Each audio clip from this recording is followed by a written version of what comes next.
Hello everyone, welcome back to my channel. Thank you for liking, sharing, and subscribing to these videos on YouTube, Facebook, and Instagram at the Sita1. You can find daily posts of the cards on Instagram and the weekly tarot reading on Instagram, Facebook, and YouTube at the Sita1. And I invite you to leave comments. Well, I am an intuitive astrologer and psychic tarot reader, and I'm here to share my many years of experience with astrology, doing readings for clients and interpretations. So this week is from May 23rd to the 29th, and it promises to be a very exciting, deep week with a lot of insights coming to you, and the planets are lining up that way. And we are looking at a Saturn retrograde and, even more important, a lunar eclipse. So let's talk about Saturn retrograde. Now, Saturn is the planet of karma. It's the planet of responsibility.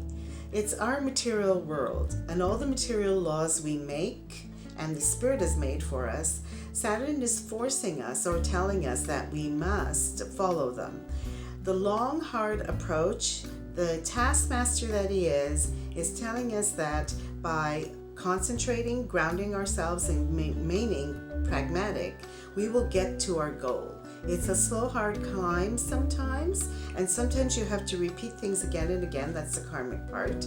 But when you do those lessons, you can learn, and then you integrate those lessons in your life, and it makes you a stronger person and brings you things that are long-lasting. Now, retrograde, I think we've discussed the retrograde many times before. So the planet looks like it's slowing down and pulling backwards. It's not the case, but it just looks that way. And when Saturn goes into retrograde, it really affects our planet. So we're looking at things that are happening physically to the planet. But I also think this is going to affect the vaccine rollout. Things about the vaccine we've already seen in the news about using two different vaccines, not using the AstraZeneca, all these changes, and there'll be more of them and more rules and regulations that will be under review, so expect a lot of changes, but nothing will really happen as Saturn has a long retrograde and it's only beginning now, and as it gets deeper you will find delays and anything that you're doing, your work, more practical aspects, but they won't be so visible because this is an outer planet and it has a long-term retrograde. It's not like Mercury. So just expect some slowdowns when it's related to your work, to plans that you've had, and to lessons that you need to learn. You'll have to go back and review them. That's what Saturn is about. But it brings you a present at the end of the retrograde. So think about that also.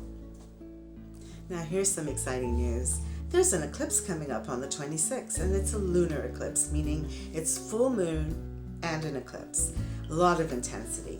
So this is when the Earth blocks out the sun shining on the moon, and in doing so it creates a lot of unknown. Eclipses are called the wild cards because you never know how it's going to begin and end and what's going to be the result. Often it will clear out some issue, it just might be very troubling. Now, because it's a full moon lunar eclipse, it could be a deep emotional experience. Well, it will be a deep emotional experience, and what's being cleared out is not coming back. If you're resisting and holding on, it gets more intense, and then you don't know how to handle the situation because you haven't planned in advance. So it's asking you to look at your emotions, look at yourself intuitively and others in the situation, and then move forward from there. Sometimes those decisions are made for you, kind of better in one way, and then you have to find a place emotionally to heal from them. They're not always bad, they're just disruptive, and you'll see the disruption happening in the environment if you really pay close attention, or maybe you get strange behavior or odd moods from people close to you or people around you. But you'll also, if you really remain open, will see that that's things that maybe you worried about, they're not going to happen, and there is a message that they won't happen. So that's what's good about the eclipse. Now, we have 4 eclipses a year. Sometimes we have more, like in 2011 I think we had 6. That means it's a more intense year. But the 4 eclipses are linked together. So eclipses have a 6-month effect. Really think about what you want to release. Look at the eclipse eclipse to see how it's making it happen, and then you can move forward. In 6 months, you just have to reflect back on those 6 months. You'll have another opportunity to create new beginnings in the next solar eclipse, but in this time, it's really good to stay emotionally stable. I always suggest walking, writing, meditating, and talking to people who really care about you and support you, that you can discuss your emotional needs and what you want to work on and get some ideas from them. And that will help you to stay stable and secure during the eclipse. But just be open and prepared that anything can happen. That's the exciting part. So finally, just to let you know, if you're a Gemini, this is a really significant year for you.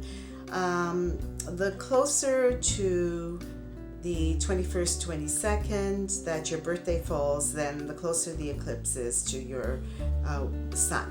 But all Geminis and Sagittarians will be seeing some changes happen for the year.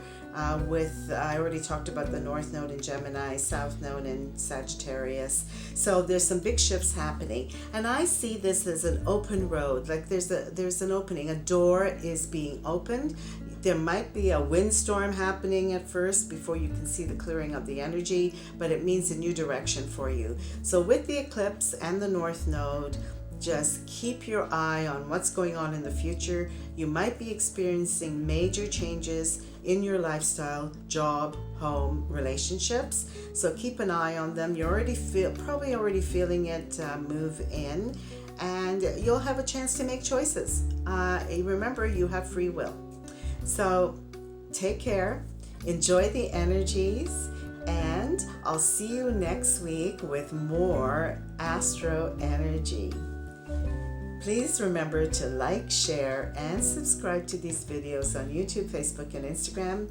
Look for daily posts of the tarot cards on Instagram and the weekly tarot reading on Instagram, Facebook, and YouTube at the Sita 1. And don't forget to make those comments. So try to remain open and relaxed. The more you meditate, do your prayers, and find time to be present in your life, the more relaxed you'll be to accept the new messages coming from the universe. And yes, they have your back.